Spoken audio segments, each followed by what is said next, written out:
Good morning, students. In the previous lecture, I discussed question number till question number 20, and today I am going to discuss from question number 21.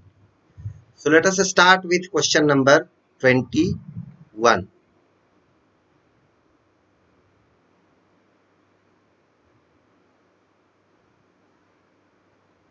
21 number question.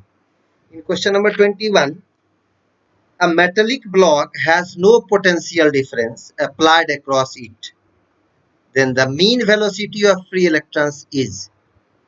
You have to just find the relation of mean velocity of free electrons with temperature.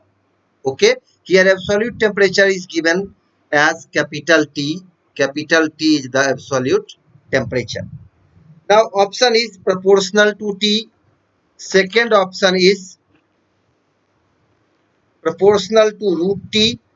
Third option is 0. And fourth option is finite but independent of temperature.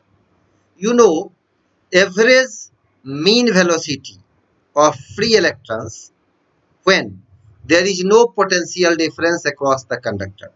That is, average thermal velocity of free electrons is 0. Okay, so what will be the answer? Answer will be C. Answer is C, that is the value of mean velocity of free electrons is 0. Now question number 22. This is just formula based. Question number 22 is just a formula based question. Question number 22. It is a formula based question. If n, e, tau and m respectively represent the density, charge, relaxation time and mass of electron, then the assistance of a wire of length, resistance of a wire of length L and area of cross section A will be. You know the relation of resistance. So resistance R is equal to ML by NE squared tau A.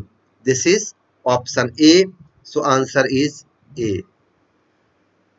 Question number 23. The relaxation time in conductors.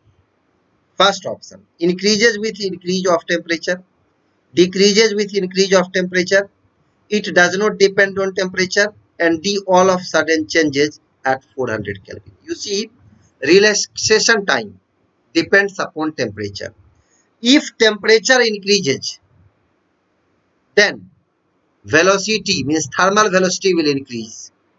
And when thermal velocity will increase, then the relaxation time will decrease, because relaxation time is the average time between two consecutive collisions of free electron.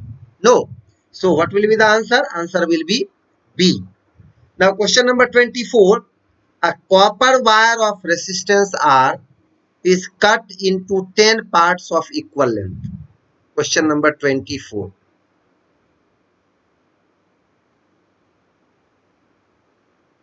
Copper wire of resistance R is cut into 10 parts of equal length. So what will be the resistance of each part? Each part will be R by 10. Two pieces each are joined in series. Means R by 10 and R by 10 are joined in series. And then 5 such combinations are joined in parallel.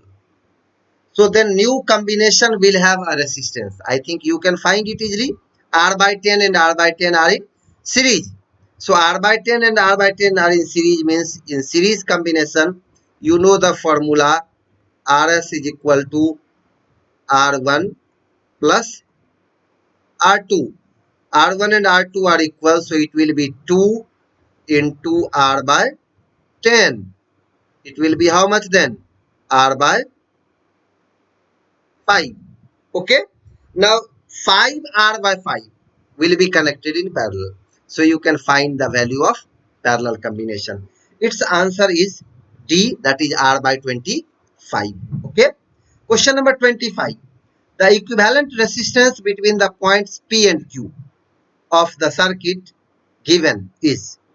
You have given circuit, you can just observe the question paper. Question paper, 3 resistors R, R and R. They are connected in parallel. You see how. First terminal of resistance R, first terminal of resistance second R, and first terminal of resistance third R are connected at the same point, and other terminals are connected at the same point. What does it mean? It means they are connected in parallel to each other. Okay, so you can find their resistance. What will be the answer? B, R by 3. Question number 26. Masses of three wires of same metal are in the ratio 1 is to 2 is to 3, and their lengths are in the ratio 3 is to 2 is to 1. Find the electrical resistance. You have to find the electrical resistance then. No. So you know electrical resistance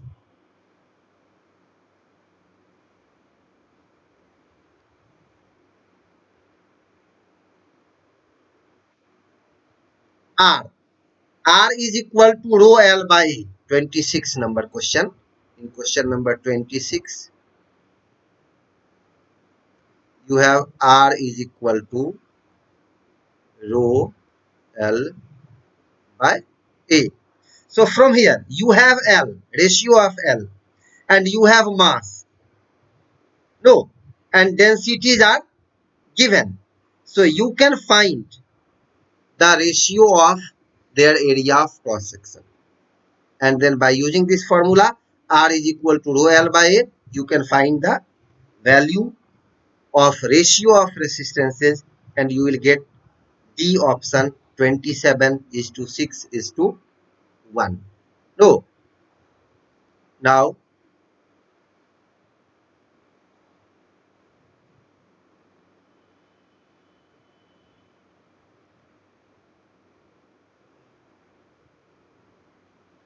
question number 27. Which of the following is vector quantity? Question number 27. Which of the following is vector quantity? Options are current density, current, wattless current, and power. Till now, you have not learnt about wattless current, but you know power is a scalar quantity. You also know current is a scalar quantity, although it has a direction. And current density J, this is a vector quantity. So current density is a vector quantity. Option A is the answer. Now question number 28. All of the following statements are true except, means there are four statements of which three are true and one is wrong. You have to find that one incorrect option. First option is conductance is the reciprocal of resistance and is measured in Siemens. You know Siemens is the unit of conductance, and conductance is equal to reciprocal of resistance. So this is correct. B.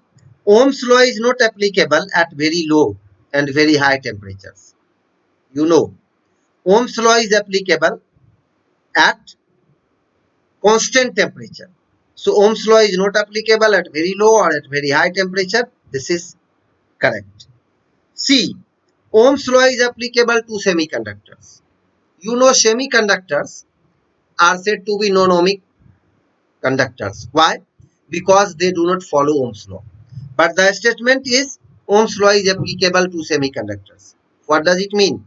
It means this option is wrong. So C is wrong. In option D, Ohm's law is not applicable to electron tubes, discharge tube and electrolytes. All these electron tubes, discharge tubes and electrolytes are ohmic conductors. So Ohm's law are applicable to these, but the statement is written as Ohm's law is not applicable to electron tubes, discharge tubes and electrolytes. Okay. So this is also correct because all these are what type of conductors? Non-ohmic conductors. Okay, so option C is wrong. Option C will be the answer. Question number 29. The resistances of a wire at temperature T degree Celsius and 0 degree Celsius are related to. You know RT is equal to, question number 29.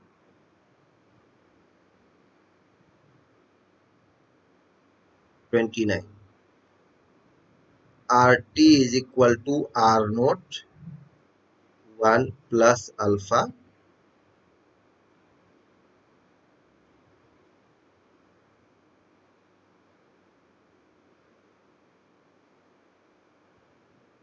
T. Okay, so this is the option. This is option A. A is correct. Question number 30.